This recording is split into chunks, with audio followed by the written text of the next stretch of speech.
Do you think that we are looking at a potential World War III situation, though? If they do take Odessa, Kharkov, these are huge cities. It'll be a huge blow to Ukraine to lose these cities. And then if they go all the way to Transnistria, then they're cut off from the Black Sea. All of a sudden, Ukraine becomes a landlocked Yeah. country. This would just be devastating for the people that are in the western part of Ukraine. You have completely destroyed our country now. Now we don't even have a seaport. We have nothing. Right. We are a rump state now, thanks Right. to this war.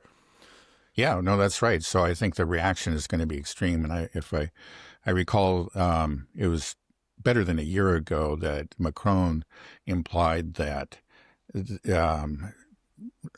if Russia tried to take Odessa, that the French would have to respond, maybe send troops.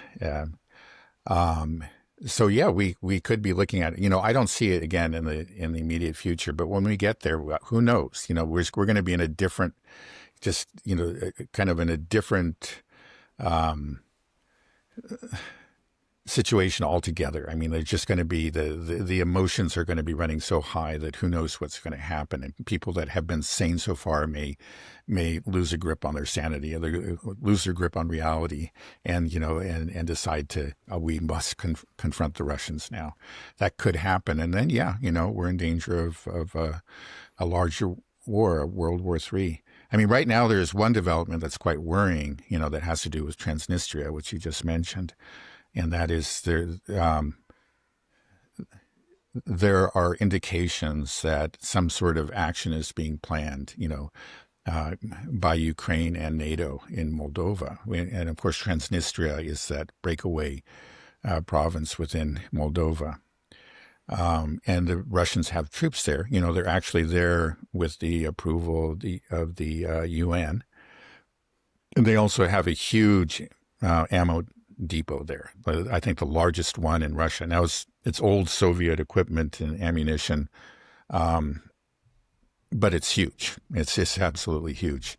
And it would be very, very valuable to the Ukrainians if they could get their hands on it.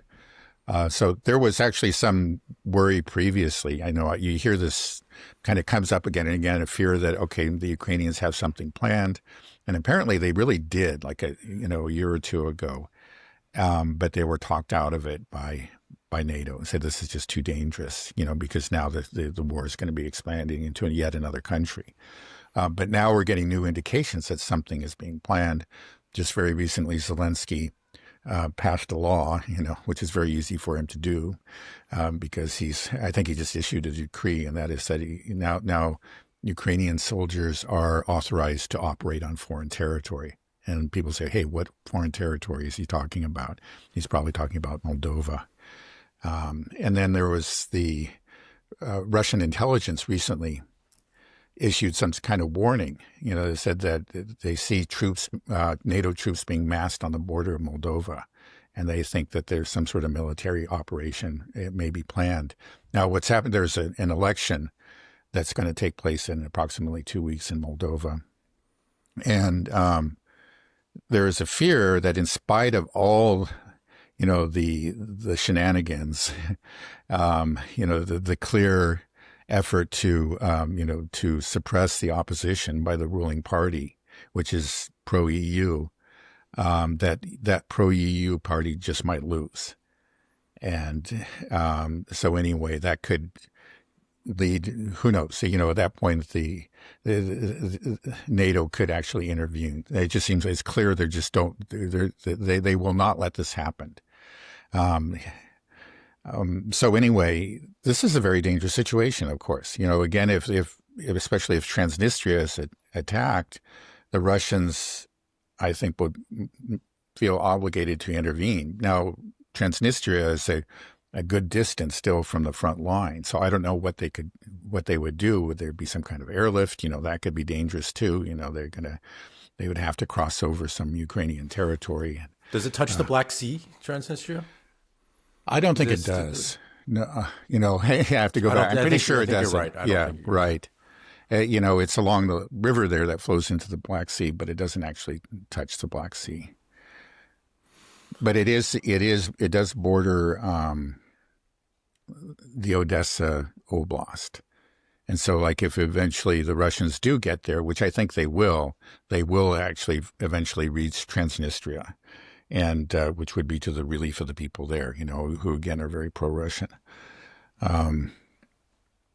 But in the meantime, it's a very dangerous situation. It would be a very serious escalation and expansion of this war. Yeah, I keep on coming to this, falling back to this conclusion that we are going to World War III, because there's no way that Trump is able to extricate himself out of this. He seems to be boxing. He doesn't have there's the fortitude to stick to a position. So it just seems like we are just meandering, and it sounds like we're getting closer and closer to it. It sounds like, he's always waffling on his position with Ukraine, but it doesn't seem like, I feel like he thinks it's just such a mess that we're just going to push the button and just say, let's do it. Are you thinking that as well, that this is where we're headed? Yeah, well, I think he does want to get out. Again, I know that like in the UN, he seemed to do a 180, which he does like every couple of months on all kinds of issues, but a 180 on Ukraine. And he even talked about, he expressed his confidence that the Ukrainians could take back all the territory and even go farther, invade pre-2014 Russia, which is just quite an extraordinary statement. He's sounding like one of the crazy Baltic countries now, or one of their leaders. But yeah, I mean, Trump says all kinds of crazy stuff, and who knows how much of that he actually believes. He probably believes some of it. Same things about like the Russian economy is on the verge of collapse, and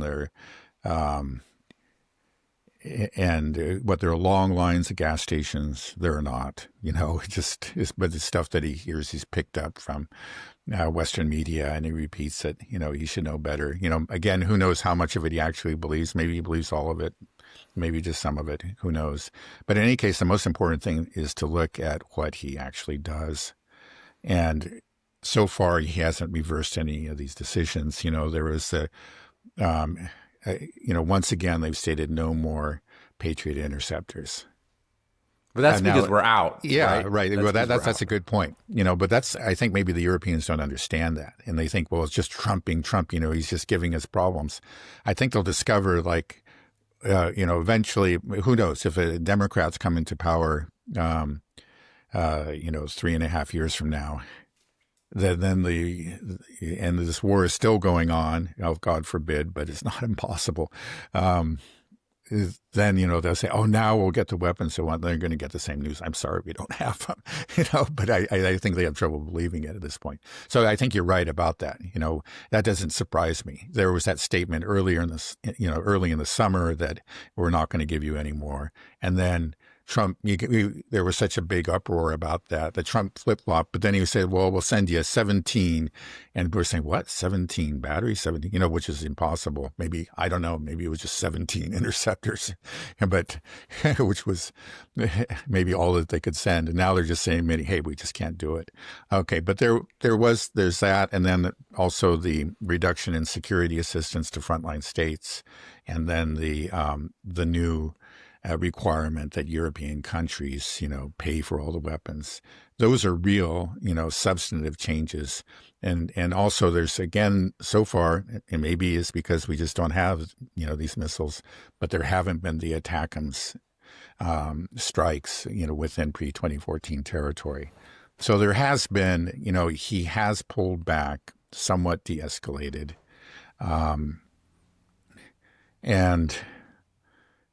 So I think that,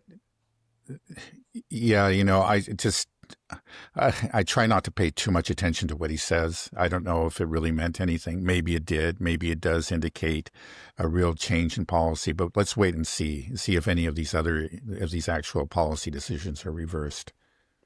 Yeah, I think with Trump, you just kind of have to zoom out and kind of look at his general trajectory. And I just feel like the general trajectory is that, okay, he's changing his posture and being more and more hostile. And I find it also kind of interesting that Mike Waltz, who we were talking about in the last episode, so we basically said that he's an Israeli agent. He's connected directly to Netanyahu. He's basically working for Mossad, essentially, and he got caught committing treason sending intelligence directly to Israel, and then he instead as the national security advisor, and then he gets relegated to the UN. And then I find it kind of odd that he's at the UN now saying that, we're going to defend every inch of NATO against Russia, as in priming this. And then so I'm thinking, like, who's he taking his orders from? Is he still taking his orders more from Netanyahu and Israel? And if I was Israel, if I'm in this situation where they are now, I think they know that they're in huge trouble. And the only way out for them maybe is a complete world war to start this. Because all right, I'm going down the Israel route again more, but this is my logic. Okay, so I feel like the dam has truly broken when it comes to Israel. People are onto Israel. People are noticing. People understand, and then that there's just too much evidence out there, right? I mean, anybody that has half a brain that's being rational, honest with themselves, cannot justify what Israel is doing. It's just abhorrent what they're doing to the Palestinians. Well, yeah, sometimes you have to have half a heart. I mean, there's some very intelligent people who know what's going on, but they just don't care. Right, but the reality is that the vast majority of people, especially my age and younger, right, it's overwhelming. It's done, which means, okay, maybe Israel's not going to collapse tomorrow or 5 years, 10 years, but the writing is on the wall. This is irreversible, this trend, and we know that Israel can't survive without the support of the United States. So in a sense, I think this is a landshed moment between U.S. and Israel, and they understand that. So, but the problem is, they have nuclear weapons and all this. So, but yeah, so I feel like if Netanyahu knows that, then that, like, okay, well, the longer we go on, Israel's just going to be in a worse position. They'll continue to lose support. They won't get that support back in the United States, which means that they're screwed. So what do? Maybe we start some massive war, global war, and it's going to be Western Europe, Israel, Ukraine, United States, Canada against Iran, Russia, China, India. We're totally going to lose that war. I mean, but the problem is you're involving all these huge nuclear armed actors all of a sudden, and it might just be that's the only solution, because that's the only way that maybe when this is all said and done, people won't talk about how everything started or whatever. It's just going to be like there will be an all-out war, and then let's hope the chips fall where, we win, and that way Ukraine and Israel are established, and Iran is destroyed, Russia is destroyed, China is destroyed. That's what I think we're going. I honestly think that, and that's just that means the end of the world if we do that. It's just like I don't see that happening now. I don't think the Israelis are pursuing that strategy. If anything, they want to. They're happy with the U.S. reducing its commitment to Ukraine, because it just frees up more weapons for themselves, and more money too. Now, you see the writings on the wall for Israel, and some Israelis do too. There are, especially, it seems like the previous prime ministers and generals, ex-generals who, belong to a different generation, seem to be aware, of how alarming the situation, the deep trouble that Israel has put itself in. But the Israelis, the current government, Netanyahu in particular, I think they actually feel like they're on a roll, that they've had a lot of successes. And they just tend to discount all this stuff, public opinion. And yeah, of course the world hates us because they're all anti-Semites and we're Jews. And we just have to finish the job. And we know that we got our American, well, not exactly brothers, but maybe American vassals or something will support us, to the hilt. And yeah, okay, well, there are people that are protesting, but we have firm control over that government. You actually get a sense that they're very, very cocky. I mean, there's some nervousness around the edges, but I don't think we're there yet. Now, if it gets to a point where it looks like they really might lose control, and who knows, they might actually make some kind of move like that, actually support an expansion of the conflict in Ukraine, in the hopes of creating a general conflict. But I don't think we're there yet. I don't know. I feel like we will get there, though. I just don't see any way to stop this. I mean, If we just, like I said, if we zoom out, we just look at the long run trajectory, the writing is on the wall for Israel. And I think that it has to break through. I mean, I think the Charlie Kirk assassination was kind of a landshed moment because there was that attempt for the Israelis to capitalize on his death and use it to generate support and to say how much Charlie Kirk loved Israel. It's backfired. And I think it's been very damaging to the Israelis. I think that they understand that they lost the youth. But then I feel like we're in a situation where, like, what do we do with Israel going forward? Like, I almost feel like we got to be like a crisis negotiator. We're talking to a crazy man that's, got everything bombed and he's going to push the button or he's going to jump off the building. And because they have nuclear weapons, and if they're going to go down, they're going to take everybody. So how do we navigate this without going boom? How do we do that? Yeah, well, first we insist on, a permanent ceasefire in Gaza. This is what's generating so much of the anger in the region and around the world, and it's done so much damage to Israel's reputation and to the reputation of the U.S., right? That's the first thing. That's not going to fix things. It's not going to repair the damage, but at least it will prevent it from getting any worse. And now, I think we're still at the point where, somebody like Netanyahu, though he's proved himself to be very reckless and he's, very comfortable working with the extremists, he still has enough sense he understands that he needs the United States. And the United States really firmly tells him, you got to stop this. He will, because he just has to. I guess the danger is, when moves are made in that direction, he's got his billionaires, as he himself says. And they pull the levers, and I think he's confident, therefore, that it won't happen. But if maybe one day he's surprised, and our government actually does, display a real independence, and insists on it, in spite of the pressure from the billionaires, I think he will be forced to stop it. Where at least, I think that's true at the present if we do that, and to rein them in. Hey, no more decapitation strikes. They would really have to accept it. They just would. Again, we're the one country in the world that can end this carnage. Again, we can't really it's not possible to repair the damage that has been done to Israel's reputation. They're going to be considered, again, a pariah state for generations to come. But Israel can live with that as long as they have our economic support and our, and the diplomatic cover that's just to keep them from actually being kicked out of the United Nations or whatever. They can live with it. So yeah, there is something that can be done, and that I think that again is just firm U.S. action, but we don't see any sign of that.